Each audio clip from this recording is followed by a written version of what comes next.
Hello everyone, and welcome to Beers and Boost. I'm Barry, I'm Zach. Nathan. and I fucked up. Yeah, bad job of auditing myself. I only brought in Pincus Munster, but we're doing Pincus Munster versus Varstener's German Pills, and this is a very close matchup. Pincus Munster is 25th overall, where Varstener's German Pills is 26th overall. Ooh. Both are German beers, and let's see here. On the list, the German Pills got a 3.5 from Zach, a 3.5 from myself, and a 3.75 from Nathan.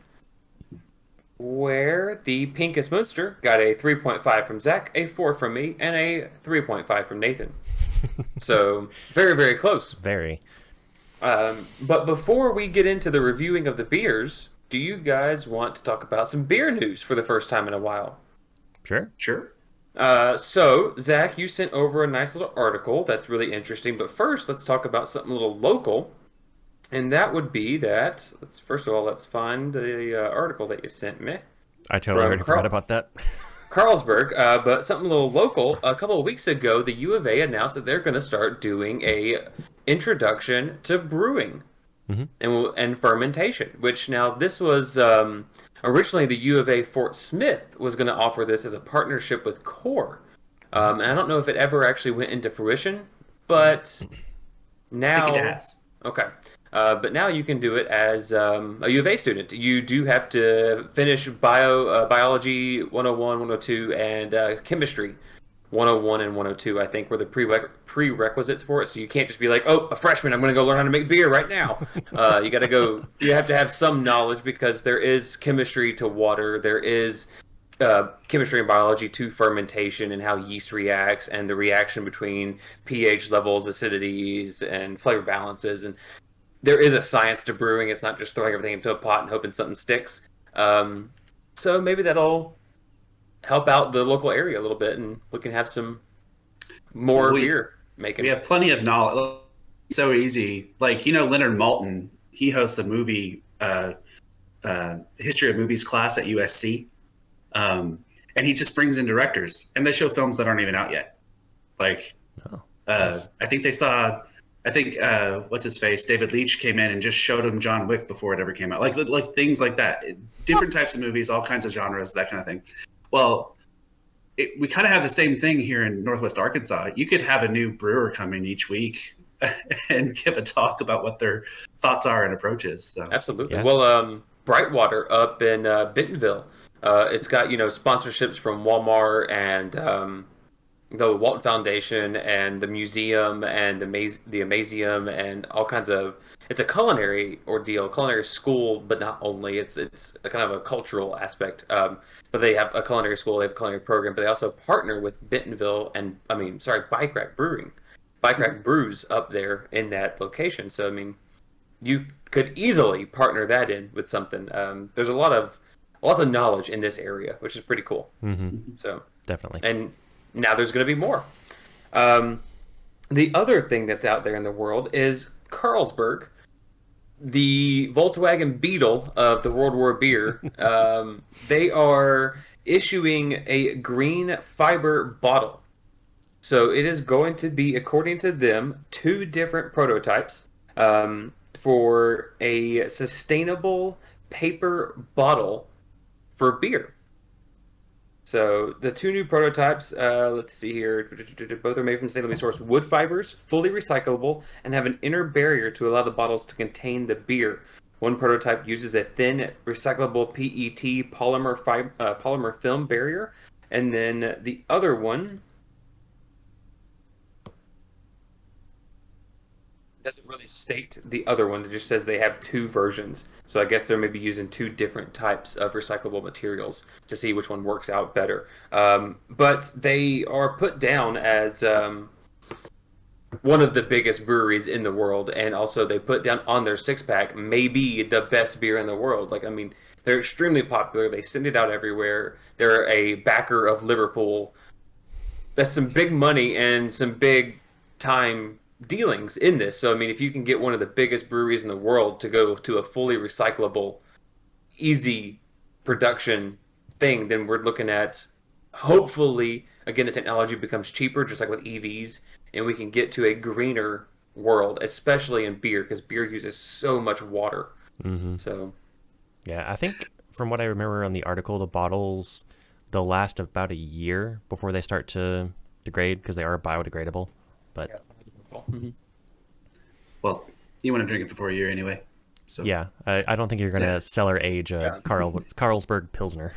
it Yeah. would be funny if they were like, we've developed a new bottle. It's shorter, cylindrical, and it's made out of aluminum. But it's easily recyclable.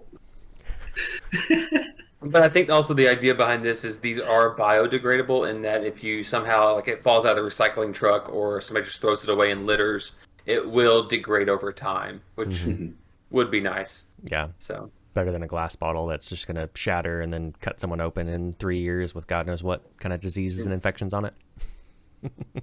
But if any large brewery wants to utilize what I just said as an April Fool's tweet next year, feel free. I'm sure they will. If you Yeah, listen to the Cars probably. episode on Tuesday, you know that people just steal our shit all the time. Yep. So, Yep. but anyway, let's get into some World War beers. Let's go ahead and do the one that I don't have, because I can't audit myself. That would be Varsener's German Pils. You guys do the drinking. I'll read about it. So, German Pils, according to the Brewers Association, is a light-bodied, heavily attenuated, gold-colored, bottom-fermented, bitter German beer, showing excellent head retention and an elegant floral hop aroma. Crisp, clean, and refreshing, a German Pils showcases the finest quality German malt and hops. See here, commercial examples do not include this one. We're failing. We're falling Yep. apart. Yep. But it should be between 4.5 to 5.2%. Should be very, very light in color. It's adapted from a classic Czech style Pilsner. Mouthfeel, medium to light body, high carbonation. Flavor should be medium to high. Hop bitterness dominates the palate and lingers into the aftertaste. Again, not related to an IPA. That would be a much, much heavier bitter. And the malt character supports the hop bitterness, low to high floral, spicy, or herbal hop flavor. Clean fermentation profile, dry to medium dry, crisp, well attenuated, and bitter aftertaste with a light malt flavor. Yeah, I'd say that's about right. I'm getting that. How, Zach? How much does the floral aspect come through for you? I'm not. Because maybe I'm misjudging it, but it feels a little more earthy than floral. And when I went in for my first sip, I almost got a hint of skunk to it. I don't know if that's just my bottle, but No, that's definitely. It's not as bad as some of the other lagers that we've had, but there's a little bit of skunk, but it's not, in my mind, not bad no, at all. It's Um, tolerable levels for me. So yeah, I don't. I Really do get- wonder though if their idea of like saying like herbal and floral notes includes that earthy aspect in that. Possibly. It does have kind of So. that bite to it. Mhm. It is malty, but it's not super malty. The hops are kind of there, but I almost think they're the way that Barry described it. What you say, light to medium hop flavor. I feel like it could almost use a little more because it's just kind of a clean, crisp, dry lager. Yeah. You mentioned the high carbonation. Mine's very carbonated. Yeah, no head retention, but it does have those like attacking bubbles. Yeah. Yeah. That's the best way to put it. It Mm-hmm. kind of like it doesn't burn, but kind of burns on your tongue. Yeah. That kind of like, it's good beer. I like it. It's a solid beer. Beer Advocate has a 7.9 on it, and the average on Untapped is 3.25. About where we put it. Yeah. Yeah. Solid beer, not the best in the world.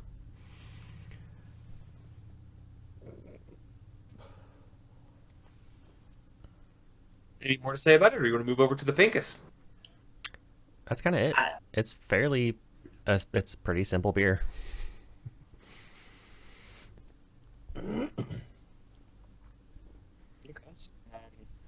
Malt beer. Let's say Pinkus Munster. We found out when we first did this is a regional product only. Münster Alt is a rare German regional specialty, pale golden with floral aroma and a dry finish. Brewed by Prügit Par Pincus Müller Brewery in Münster, Germany. Um, it is 5.1%, and they've been around since 1816. An alt beer is a well balanced, well attenuated, bitter yet malty, clean, and smooth amber to copper colored German beer. The bitterness is balanced by the malt richness, but the malt intensity and character can range from moderate to high. The bitterness should increase with the maltiness, so it should be even keel all the way. Even if it's low, medium, high, it should be very, very well balanced. Is basically what it's saying. Clean yet robust, complex aroma of grainy, rich malt and spicy hops, with restrained low to medium fruity esters. Colors range from light amber to deep copper. Assertive hop bitterness, well balanced by sturdy yet clean, crisp malt characters. The malt presence and moderate, medium to high attenuation, but considerable rich complexity and somewhat grainy malt flavors can remain. So, first blush, it's a lot. It's almost sour or tart. That's exactly what I got in my first sip of it. Was a slightly acidic. Mm-hmm.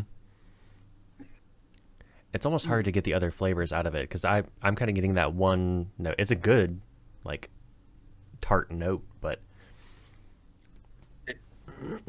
It's got there's something a little off with it, and I think that's the yeast characteristic. And I'm Okay. not really exactly sure what it is. I'm led to believe it's the yeast because it doesn't really taste like a grain I'm used to, and it doesn't taste like a hop I know of. And it's bitter and it's dry for what it is, and it's slightly sweet, but it finishes way drier than it initially seems like it would, which is either one really good attenuation. Um, but it, I would say it's less sour, and it's more like the tang you get from like local honey yeah, that could is be what it. I get. Um, I remember our first one having a really hefty, intense spice floral profile. Um, I was gonna say more this. so than more so than this does, at least. I feel like it wasn't this just kind of slow, small curve flavor evolution. It feels there's not as much going on as I remember. It's not Hmm. bad, but Mine, I do have to admit, I almost forgot to put this in the fridge. mhm. So mine's actually a little warmer than like straight out of the fridge would be. Because I put it in maybe at noon. So 2 hours ago. 2 hours ago. I get heavy floral, really strong flavor Hmm. from mine. Maybe you need So to I let it don't warm know. up. Mine's no, mine's kind of from a cool section. It was at the top of my Keyser, which doesn't. So my Keyser is a keg built. It's a chest freezer with 2x4s around it to allow for the height of kegs to sit in there, and then where the 2x4s isn't insulated, so it's obviously warmer right there than it is down below. And this was sitting on top of my kegs, so it's probably more so in the 45 range. Like it's just barely cool. So I assume it's probably like Zach's is the coldest, mine's the middle range, and Nathan's is probably closer to room temp. Mm-hmm. Um, but I don't get enough of the extra yet, and maybe it does need to go to that nice 55 degree before it gets there. Maybe And mine might be in just related to the pills. I think there was just more character on this one. there's definitely something there. I like the dryness of it. I like the tartness of it. I like the slight funk of it. Mm-hmm. But I mean, Does I it? like it. I mean, Just- I like it, but does it fit its style? I have. I don't think so. At least in this particular one, just because I feel like it should be more bitter, as it is. If it's supposed to be really well balanced, there's not enough bitter to combat the malty richness because it is. It's fairly sweet and funky up front, and you get more of a yeast characteristic than you do anything else. Now, we did know that this is a specific one to their region, so this is kind of its own style or its own take off of an alt beer. Um, but I would say, like, just from hearing your guys' opinions and tasting them, I would say that the Farsener probably leans more to being more legit to its style than this one does. Mm-hmm. But that doesn't mean that this one isn't meeting its style, just maybe not all the way. Yeah. Yeah.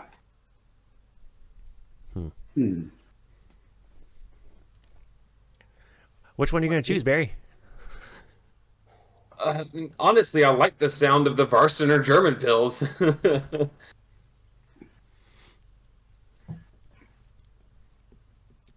I mean, I do like this beer, Yeah, that's a good beer, but but I don't think if I was given the choice, 3 beers, pick one. You get to drink these 3 beers the rest of the day. I don't think I'd choose to have 3 Munster Alts. And I think that's why, even though I can't taste it, I think my opinion is I would choose the German pills. Like, this is a very good beer, but I don't. It's kind of like the Arrogant Bastard take, where it's got a lot of different things going on with it that you don't really want more than one. Yeah. Zach, what do you think? I'm trying to formulate an opinion here. I am as well.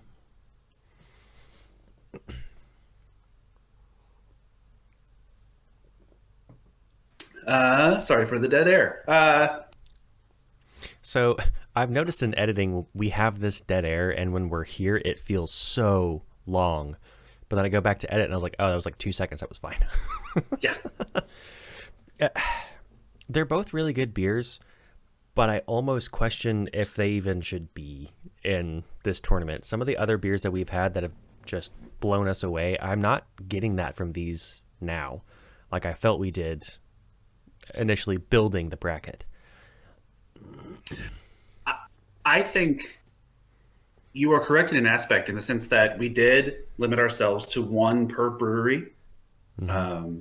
So there were a few that got knocked out. So yes, these are 25 and 26, but they're more likely even down in like the 40, closer to 40 range. And we didn't get knocked out by them. They were in the threes. Yeah, which means they're very good beers. And they are, but Yingling. Oh. Yingling was 25. They're 26 and 27. Mm-hmm. So, I mean, they might have made it as like the cutoff at 32, if we allowed every single one in. But okay, so I don't know that we can full on judge Pinkus for fitting a style when it is kind of a your own kind of thing. Yeah. Local thing. I think I'm gonna go Pinkus because I just got more flavor from that beer. I would kind of agree with you that it's not a all day kind of thing. But if I was going to drink a beer all day, I also probably wouldn't choose the Warsteiner either. I'd probably choose something else. Anyway, so when I drank that Pinkus, the first thing that I got was like clover honey, like just like that sweetness, that tang. You saying that, yeah, that's kind of what I'm getting now. And I think I just enjoyed that beer more than the Warsteiner.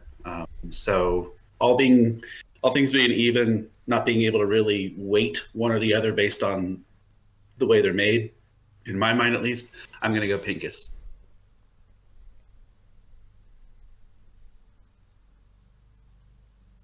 I think I actually am as well. The German Pils is good, but I don't know.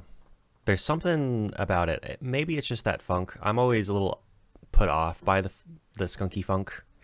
And this one, it's not bad. It's not insane OG level of dank. But there's just enough there where I'm just kind of like, I'll have one. I could do Pinkus more, and I just like it. It's more just kind of smooth and easy to sip on and drink, or hell, you could probably chug it if you wanted to. But I think I prefer the Pinkus. And I think it's a little better than the Pils. Pinkus Munster Alt. Moving on to the Bib 16. which means we need to find more. Thankfully, they have a ton. Because I went 1 or 2 weeks ago and saw they had a ton. And I didn't pick it up. When I went back, I don't think anyone had touched that. It still like snakes its way back and around the corner in the shelf. Like it's full of Moonster Alt.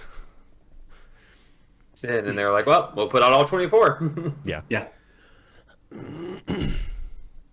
All right, well, let's move it on to Guinness Milk Stout and New Belgium Voodoo Ranger Imperial. Ooh. Oh boy. All right, welcome back. We now have 2 beers that Barry decided to get both of. Yeah. Good job. I did love that you voted for the one that you didn't have, and we voted against it. I know, Yeah. right? This last. Yeah. What you gonna do? Yeah. But no, I have both of these, and we've got Voodoo Ranger, the Imperial, and Guinness Over the Moon Milk Stout. Which one do you guys want to start with? Should we start with the milk stout? You got it. The Imperial's a little heavy. So Guinness Milk Stout gets an 87 from Beer Advocate and an average of 3.6 on Untapped. I have to enter in my birth date to get into Guinness's website. And according to their website, it is 5.3%. You should get an aroma of espresso, chocolate. Flavor should be cocoa, caramel, fresh coffee, sweet fruit. Palate should be smooth, finishing with a hint of sweetness. Appearance should be deep brown but clear, and a white head. Hops are mosaic, oddly enough. Wouldn't have guessed that. Huh. It is a very smooth, creamy beer. It's very good. It almost tastes like it's nitro, but I don't think it actually is nitro. Imagine if it was, though. Ooh. It'd be like silk. You wouldn't even know that you had drank it. You just have flavor. Yep. Which, it's impressive that they got that kind of mouthfeel just from, I guess it's probably lactic acid since it's a milk stout. So, lactic acid, hang on. I'm trying to remember my actual stuff in there. So they use milk powder or lactic powder in a lot of times. But the lactic acid actually is what they use to drop pH in a lot of stuff. I'm trying to remember I forget the actual term.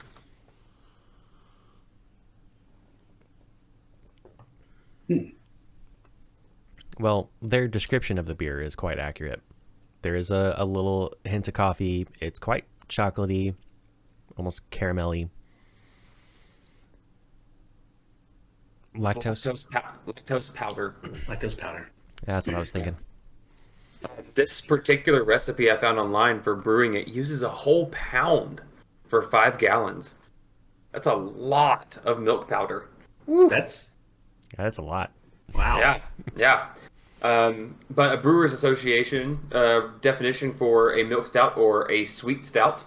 Oddly enough, Guinness does not make the cut on it, but it should be very dark brown to black in color. Could be opaque. If not, it should be clear. A creamy tan to brown head. What head? Mild roasted grain aroma, sometimes with coffee and or chocolate notes. An impression of cream-like sweetness often exists. Fruitiness can be low to moderately high. Diacetyl low to none. Hop aroma low to none, with a floral and earthy notes. Okay. I have, over the course of time, been recording this podcast, realize I'm kind of tongue blind to the base flavor of chocolate, like cocoa. Like I have a hard time, like when there's been multiple times where you guys have been like, well, this comes across really chocolatey, and I'm like, huh, okay. What chocolate tastes like? Coffee, which I do get some of in this one, that's very different. Yeah, it's kind of funny. I think I'm. You think Go you're ahead. what? No, I was just saying there is some decent coffee in it. Mm-hmm. Yeah, I just think I have a hard time ever like knowing that there's cocoa in something. So It is a very think different that- flavor from like milk chocolate. yeah, I think that's the prominent flavor for me is the chocolate. The roasted malt characteristics there. It's a little bit of bitterness from it, which adds into the chocolate aspect. But I think the creaminess of it is what really brings out the sweetness and the chocolate aspect to it the most to me. And then the actual coffee back end is really nice. There's just enough bitter from the hops that accentuates the bitterness from the malt. It's kind of like when we did the whole Guinness episode. This beer is surprisingly better than it should be. Like this is really, really well done. I'm not sure if we mentioned the rankings on this. Milk Stout's number 9, which is a really high seeding, and then the Voodoo Ranger is number 14. 14. But this Milk Stout is shockingly good. I hadn't had it since we had it on World War Beer, and Same. the smoothness of it, it just everything glides across the tongue in a well balanced manner. Nothing stands out. It all plays well. It all blends well. This is also from. It's not the actual Irish brewery. This is their. Was it their Open Gate brewery, the one here in the It's- U.S.? From Baltimore. Yeah. Yeah, Open Gate Brewery in Baltimore, Maryland. And I think that's why we allowed this on, is because it's technically a U.S. Guinness, because Right. we said you can only have one from one brewery. Guinness Extra Stout is the number 4 overall seed. I mean, Yeah. So this is number 9. It's pretty fucking close. And speaking of that, Guinness Milk Stout 4.75 Zach, 4.75 from me, and a 4.5 from Nathan. So I mean, we're talking extremely high scores, and yep, it gets them again. Yeah. Yeah. It's This up there. is so damn tasty. This is actually the third one I've had from that 6-pack. Not today, but I opened it when I bought it. I was like, I'll try one. It's been a while since I've had it. I finished it. I was like, yeah, I need another one of those. Yeah. Eh, It's such a Okay, nice so- change of pace from my usual IPAs and Imperial IPAs. Absolutely, and it's the right kind of stout that you want more stouts for, because you get a lot of stouts people make and they're like super chocolate, super coffee, or super roasted malt, or 9% and bitter as hell and super hard to drink. Yep. And it's like, I don't always want that. Sometimes I want a pale ale stout. Yep. And it's so nice to get a stout that has flavor. It's balanced. It doesn't attack you. And it brings me back to when I first started drinking beer and was like, I love a good stout. And now you look out there, even during the winter, and you're like, well, where'd all the stouts go? Yeah. Where have all the good boys gone, or good guys gone, or whatever? What was that song? Where have all the cowboys gone? Well, where are the cowboys gone? Where have all the stouts gone? Like, come on. Like, there's, like, clown shoes. 12% knock you on your ass stout. Great, but I don't want 2 of them. No. Yeah. So it's so nice to come back to such just a damn fine beer. Yeah. Well, and it comes from, even though it's a different brewery, it comes from the company that makes that baseline Yeah. 5% no nonsense stout. Yep. It's like they So- know what they're doing. Yeah. Yeah. Yeah. Oh, but let's talk about New Belgium. My number 2 or 3 favorite brewery, period. And Voodoo Ranger, as Nathan pointed out, one of the sneakiest buys ever. And honestly, if it came in pints, this would be the best buy in stores because it's $10 and it's 9% Yeah. This all would the time, destroy everywhere. Arrogant Bastard for price for alcohol.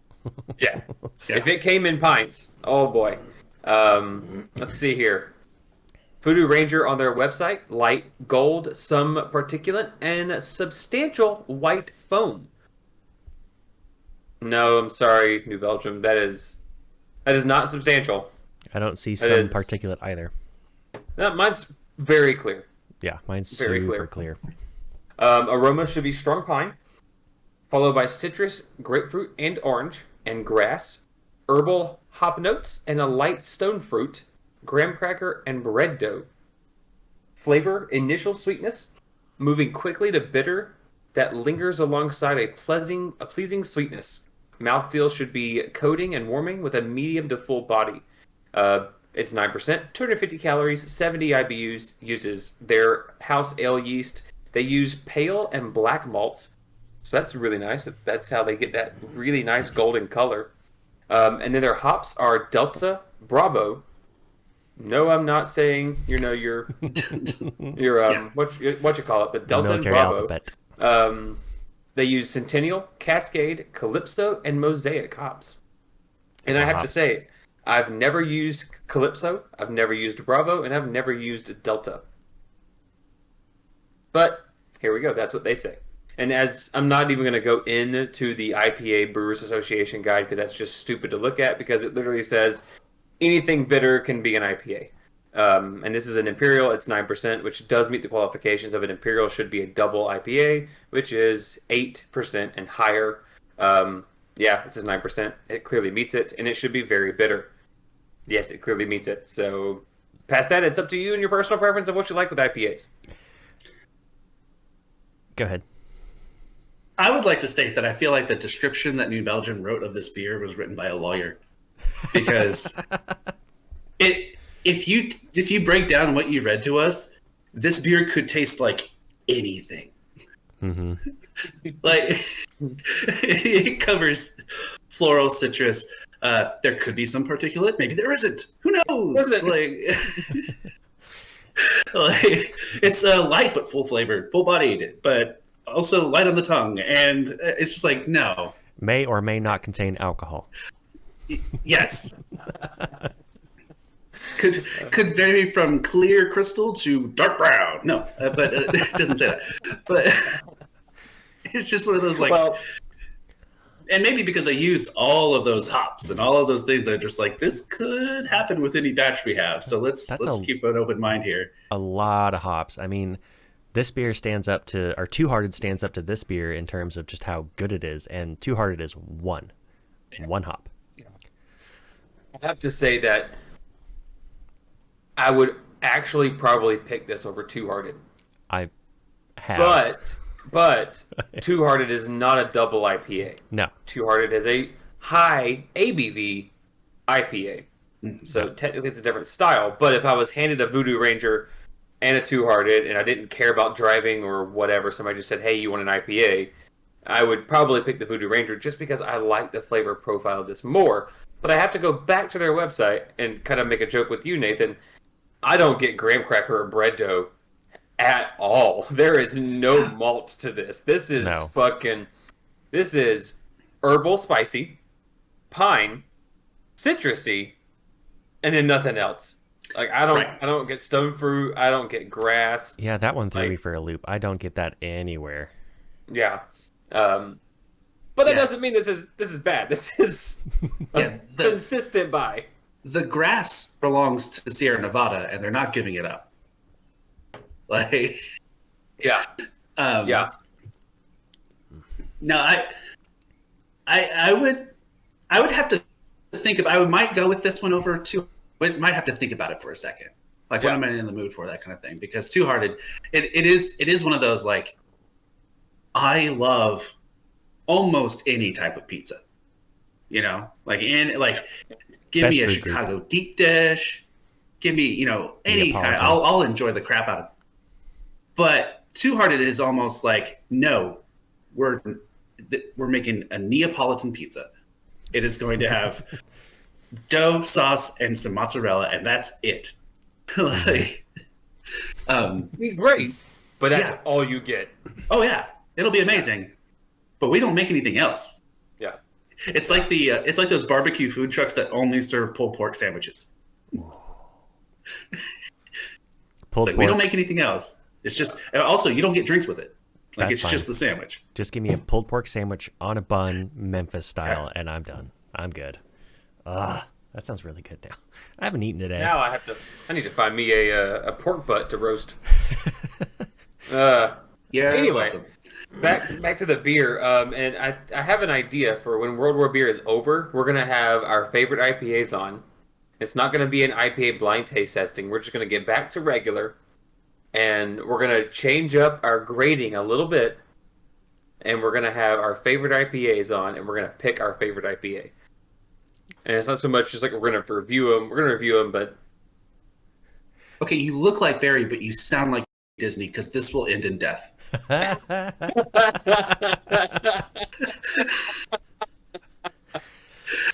might. It might. That'd be a rough episode. I may have to bleep out the first name. Yes, please. Sorry, I thought about that just as I said it. I was like, ooh.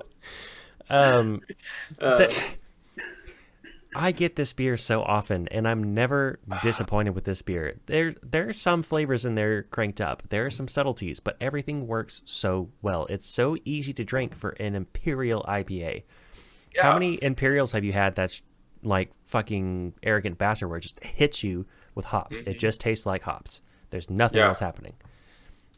It's malty and yeasty just enough to recognize that it's not a bitter bomb. Mm-hmm. Like, it's bitter. It's for 70 IPUs. I argue that number's low. Yeah. But like, it's just balanced enough, just enough, to where you're like, yeah, I'll have 4 of these.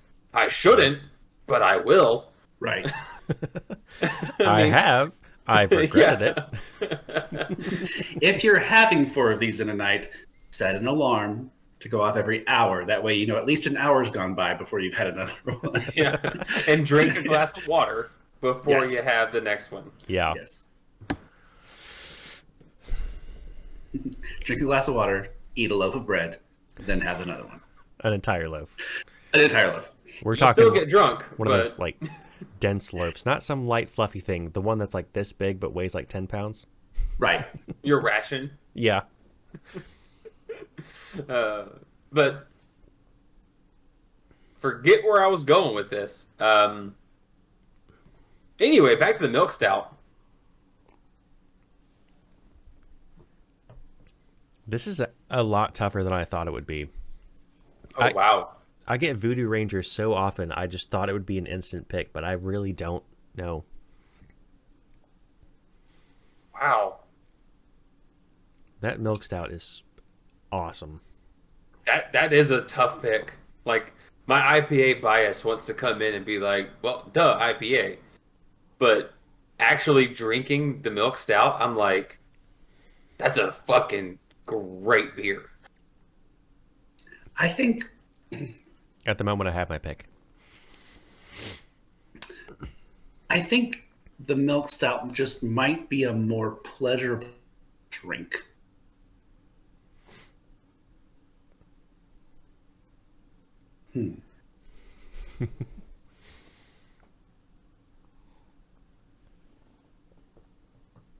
Just to break it down from the beginning, stylistic guidelines. The Guinness Milk Stout meets them. The Imperial Ranger, I mean, it can't not meet them because the guidelines just don't exist. They're just more like, yeah, there's a bullet point. Yeah, that's what it is. Yeah. Must but contain alcohol. Cool. Yep, done. But it's just such a damn good example of an Imperial IPA. I mean, we talked about it, how many double IPAs don't have this balanced and nuanced complexity to it. It's such... New Belgium is just amazing at the things they do. There's a reason I almost always have a New Belgium beer in my house. Mm-hmm. May not be Voodoo Ranger, but it's something. They don't suffer the same thing that Boulevard does, where their normal beers are fine, but their big hitters are amazing. New Belgium is just consistently good. Yeah. Right. Yeah. All of them across the board are great. But the only reason I'm picking what I'm picking is because there was an internal, like, happy dance that happened with my tongue when I drank one of these beers. And Do you It need was to go the to the Guinness- doctor? it was the Guinness Milk Stout. And that's what's moving on for me. It's a really close battle. Zach's going the opposite. I want to know what you think, Nathan. I've got my pick. I've got my pick set in stone. Oh, man. Yeah. Yeah. It's definitely the Guinness Milk Stout for me. One second. Nathan, deliberate over it as much as you want. I do not want to say, or I don't want this to come off as this Voodoo Ranger isn't great. Like, if it didn't have this matchup, it would move on. This tournament is about matchups. It's not about. We're at the point now where we've established these are 32 of the best beers in the world. Period. This is a damn fine beer. And if it didn't go against Milk Stout, it'd probably be moving on. But for me, the Milk Stout is just better. I wholeheartedly agree. In fact, it wasn't close for me.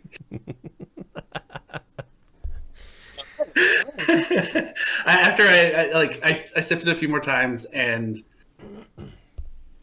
I think the more we've expanded what we've done, the less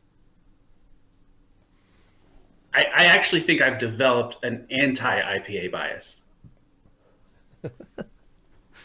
And so I had to take that into account. I was like, am I going to vote against this just because it's an IPA? And I'm like, no, because I still love IPAs. Like, one of my favorite beers of all time, maybe my favorite beer of all time, doesn't exist anymore because the brewery went to crap. But that's an IPA. I almost voted against the Milk Stout because we have its grandfather still in the bracket. that Guinness regular stout is sitting there, and I'm like, do I want both of them? No, I do. So Milk Stout for me. Okay. So I much prefer the Voodoo Ranger. It's the one that I have in my house all the time, but I am picking the Milk Stout. I do think it is actually the better beer. Just by a hair. But, man, they did an amazing job with that Over the Moon. Like, there's nothing wrong with it. Even if you aren't looking at its style, like, there's nothing off-putting about that beer at all. Right. Like, I don't like stouts because they're heavy. Nope, that's super smooth. I don't like stouts because they're dark and roasty. That's not roasty. Like, Nope. It's roasty, but it's not like a punch you in the mouth roasty. Yeah. I don't like stouts because they're bitter. It's not bitter. No. There's just enough to acknowledge it. I don't like stouts because they're too much in alcohol. Nope, 5%. Like, there is absolutely no reason you should deny yourself the pleasure of drinking this Over the Moon Stout. Mm-hmm. We've had great stouts that are heavy, high in alcohol, very roasty, we've had those that have that. You mentioned Clown beer. Clown Shoes specializes in that type of beer, the punch you in the face but still delicious beer.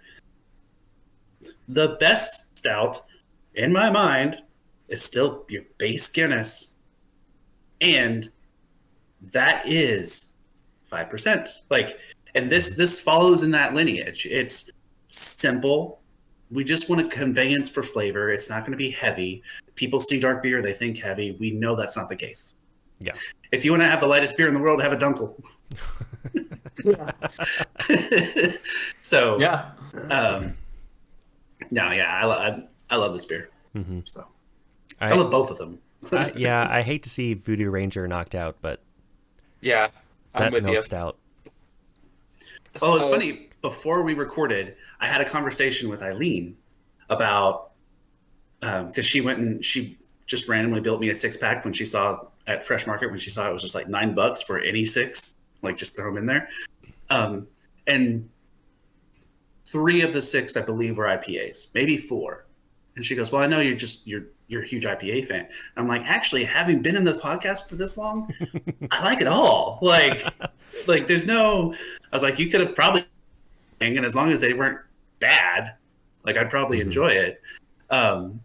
And so it's funny because when I've mentioned before, the first time I ever went to Kansas City Nano Brew Festival, it always seemed to me craft brews meant IPAs, because when you go to home brewers events, nano brewers, even microbrewery events, half of them or more are IPAs because that's what they brew. So It was the kind of the standard there for a while. But it has been nice doing this podcast. I've definitely broadened my beer horizons in trying some new stuff. I never would have bought a Dunkel or a Doppelbock before. So Honestly, when I went to Liquor World to get another plug for Liquor World, woohoo! God, you guys should pay us. But when I went to go get the Elephant and Kuna Liquid, I almost bought a 6-pack of Asahi Dry, and then I remembered, nope. I have a keg of Step Dude. I don't need another light lager in my house at the moment. But as soon as that's gone, I'm getting an Asahi Dry because it was that good. And it's just like doing this World War beer really shows you that American craft beer is great. But there are macro breweries out there that are not American that do a really fantastic job. there's macro breweries in the U.S. that, well, there's Yunling that does it right. Yunling and Sam Adams. Those are the only macro breweries in the U.S. Although Stone might be a macro brewery at this point. They have a giant facility in California, and then they have a giant facility in China. Yeah, so I mean, they're big. Yeah, and New Belgium is huge. New Belgium's up there, and technically Dogfish Head, being a part of Boston Brewing, is now a macro brewery. Yeah. So there's a lot out there, but you people in the Americas, we've got a couple listeners in the international game, but the Americans out there, hey, we make good stuff, but don't dish your imports. Mm-mm. They could be very, very pleasing. So Definitely. Anyway, stick around for tomorrow when I have all the beers again, and don't forget to get one, where it's Tank 7 versus Fat Tire, and look at that, my dates over here. Delirium Tremens. Oh boy, I can't wait to drink that beer versus Singha Lager, and I hope that doesn't make me biased towards Singha Lager or against Singha Lager. I just remember Delirium Tremens being like, why did I wait 5 years to drink this beer? Yeah. Honestly, I think Singha might have a. I don't know. My bias is Fat Tire might not have a shot. Against Tank 7, I think that's going to be a quick bout. Find out. We'll find out. We'll find out. We'll find out. Yeah, you never know. We'll see you guys tomorrow. See ya. Thank you. Have a great still midweek.